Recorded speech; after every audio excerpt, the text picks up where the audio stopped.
ভারত যে ধর্মীয় ভাবে যদি তুলনা করেন, যেমন গোমূত্র তারা খেতে পছন্দ করে, এইটা এই আধুনিক পৃথিবীতে সায়েন্টিফিক ভাবেও গ্রহণযোগ্য নয়। সুতরাং এই ভারতের যে মিননেস, ভারতের যে মানসিকতা, ভারতের মোদি এবং তার যে সরকার আছে, এবং এই সরকার ভারত দ্বারাই আবার সমালোচিত হচ্ছে, এবং বাংলাদেশের সাথে এই আচরণ করার জন্য আমেরিকা থেকে শুরু করে অনেক দেশই ভারতের প্রতি দৃষ্টি রেখেছে। ভারত যে বাংলাদেশের মঙ্গল চায় না, তার আমাদের যেন মঙ্গল না হয় তার সর্বশেষ চেষ্টাটাও ভারত করে যাবে, তারই লক্ষণ এটা।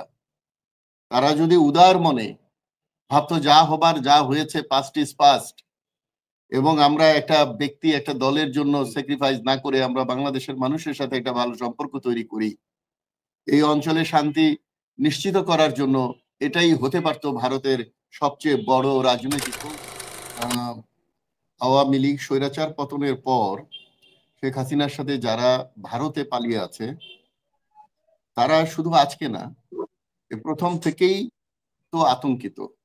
অপরাধীরা আতঙ্কিত থাকবেন, কোন সময় কোন পরিস্থিতি হয়, কখন কোথায় থাকার সুযোগ হয়, কখন থাকার সুযোগ থাকবে না, এ নিয়ে তাদের মধ্যে আতঙ্ক, এবং তাদের এই চেহারা নমুনা দেখলেও আমরা তা স্পষ্ট বুঝতে পারি।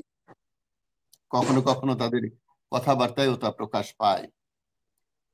আমি এই বিষয়ে, বিচারের বিষয়ে বর্তমান অন্তর্বর্তীকালীন সরকারের সময়ে বিচার বিভাগের যে স্বাধীনতা, এটা অর্পিত হচ্ছে পৃথক সচিবালয় সহ সম্পূর্ণভাবে নির্বাহী বিভাগ থেকে এই বিভাগটিকে আলাদা করার যে উদ্যোগ নিয়েছেন তার জন্য এই সরকারকে ধন্যবাদ জানাই। এবং স্বৈরাচার হাসিনা সহ হাসিনা গঙের যে বিচারের যে অগ্রগতি হয়েছে, আমরা এই জন্য ধন্যবাদ জানাই, কারণ এখন কিছুটা বিচার যে দৃশ্যত হয়েছে, এতে করে বাংলাদেশের মানুষ স্বস্তি পাচ্ছে, এবং আমার মনে হয় শহীদ যারা হয়েছেন তাদের আত্মাও শান্তি পাচ্ছে। কারণ এত অত্যাচার, এত রক্তক্ষয়, এত লুটতরাজ, এত অন্যায়, এত নিপীড়নের পরে যদি বিচার না হয়, তার চেয়ে তো বড় দুঃখজনক আর কিছু হতে পারে না। তবে ভারত অনেক কৌশলী। ভারত এই বিচার ডিক্লেয়ার, প্রথম যে শেখ হাসিনার বিচারটা মৃত্যুদণ্ড এবং 21 বছর ফাঁসি, 3টি বিচারে, এটা ঘোষণা করার পরে, এবং আমাদের যে উপদেষ্টা খলিলুর রহমান সাহেব ভারতে গিয়েছেন, তারপর থেকে তাদের স্টেটমেন্টে কিছুটা পরিবর্তন পরিলক্ষিত হচ্ছে, যদিও এটা খুব ধীর লয়ে, খুব কৌশলীভাবে তারা উত্তর দিচ্ছেন, এবং তারা রেসপন্স করেছেন যে তারা চিঠি পেয়েছে, সেই ব্যাপারে কি করা যায় তারা সেটা গুরুত্ব সহকারে বিবেচনায় নেবেন। তো আমার প্রশ্ন, বা অনেকেরই হয়তো এই প্রশ্ন থাকতে পারে, কামাল কেন, কেন নয় হাসিনা? ভারত যদি হাসিনা থেকেই প্রত্যাবর্তনটা শুরু করতে পারতো বা করতেন, তাহলে ভারতের ইমেজই বাড়তো। আমরা তো মাছ ধরতে গেলেও বড়টাই ধরি, অপরাধী হলেও প্রথম বড়টাকেই ধরি, লিডারকেই ধরি। এখন অনেকে বলছে বলির পাঠা এখন তাহলে কামাল, তাহলে ওখানে যে এতদিন শান্তিতে তারা থাকার জন্য পলায়ন করেছিল, কিছুদিন পার্কে টার্কে ঘুরেছে, পরে ঘরের কোণে ঢুকে গিয়েছিল, সেই অবস্থায় কামালকে দিয়ে শুরু করা, যদিও এটা একটা সিম্বলিক ব্যাপার, কিন্তু আমি মনে করি শেখ হাসিনাকে বাংলাদেশে ফেরত পাঠিয়েই ভারত উদাহরণ সৃষ্টি করতে পারত। ভারত যে বাংলাদেশের মঙ্গল চায় না, তার আমাদের যেন মঙ্গল না হয় তার সর্বশেষ চেষ্টাটাও ভারত করে যাবে, তারই লক্ষণ এটা। তারা যদি উদার মনে ভাবতো যা হবার যা হয়েছে, পাস্ট ইজ পাস্ট, এবং আমরা একটা ব্যক্তি একটা দলের জন্য স্যাক্রিফাইস না করে আমরা বাংলাদেশের মানুষের সাথে একটা ভালো সম্পর্ক তৈরি করি, এই অঞ্চলে শান্তি নিশ্চিত করার জন্য এটাই হতে পারতো ভারতের সবচেয়ে বড় রাজনৈতিক কৌশল। ভারত কখনোই ভালো রাজনীতি করেনি। ভারতের ইতিহাস দেখলে বোঝা যাবে যে তারা অন্যের ক্ষতি, এমনকি নিজের ক্ষতি করে অন্যের ক্ষতি করাতেও তারা আগ্রহী।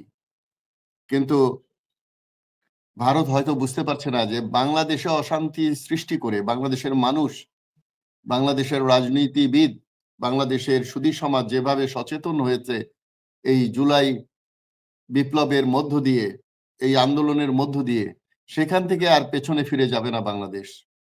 এটা যদি ভারতের উপলব্ধি হয়, আমি মনে করি শেখ হাসিনাকে দিতে বাধা কোথায়? শেখ হাসিনা ছাড়া আর বাকি যারা প্রায় শখানেক আছে বোধহয় ১-১৫০, সবাইকে দিয়ে দিলেও মানুষ 50% খুশি হবে। আর শুধু একা শেখ হাসিনাকে দিলে 90% খুশি হবে। তো আমরাও চাই হাসিনাকে ফেরত পাঠানো হোক। আমরা অতীতে ভারতের দুষ্কৃতিকারীদের বাংলাদেশে ধরার পরে হস্তান্তর করেছি এবং বন্ধুসুলভ আচরণের জন্যই ভারতের সাথে আমাদের বন্দি বিনিময়ের একটা ডিড স্বাক্ষরিত আছে।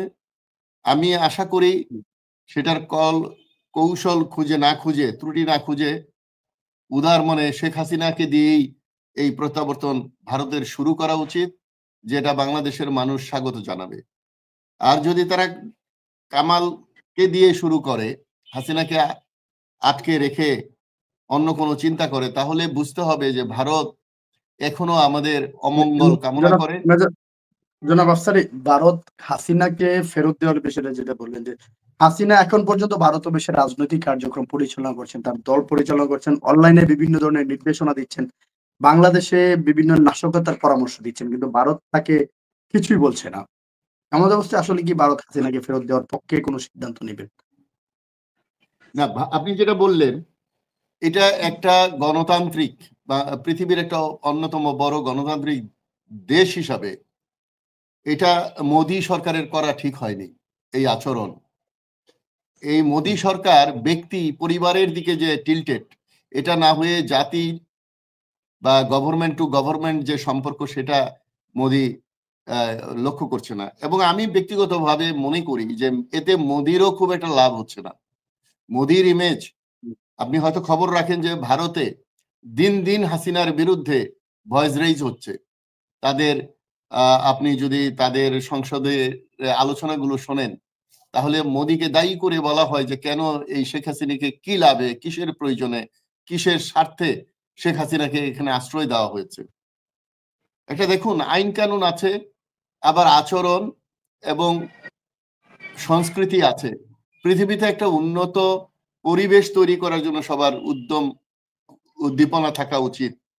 ভারত একটি দেশের স্বৈরাচারকে ওখানে সুরক্ষিত রেখে সেই দেশ থেকে বসে তার রাজনৈতিক কর্মকাণ্ড পরিচালনা করার যে সুযোগ করে দিয়েছে, তাও আবার গোপনে, প্রকাশ্যে নয়। তারা যথেষ্ট গোপনীয়তা, যথেষ্ট নিরাপত্তার মধ্য দিয়ে শেখ হাসিনাকে রেখেছে। শোনা যায় যে এস আলম ছাড়া আর কেউ বোধহয় বাংলাদেশ থেকে গিয়ে ওনার সাথে দেখা করতে পারেনি। তো এই যে কূটকৌশল ভারত করছে, ভারত সবসময় কূটকৌশলে পারদর্শী, কিন্তু ফলের ফল কিন্তু খুব একটা ভালো হয় না। সবচেয়ে বড় কথা কি, যে ভারত যে ধর্মীয় ভাবে যদি তুলনা করেন, যেমন গোমূত্র তারা খেতে পছন্দ করে, এইটা এই আধুনিক পৃথিবীতে সাইন্টিফিক ভাবেও গ্রহণযোগ্য নয়।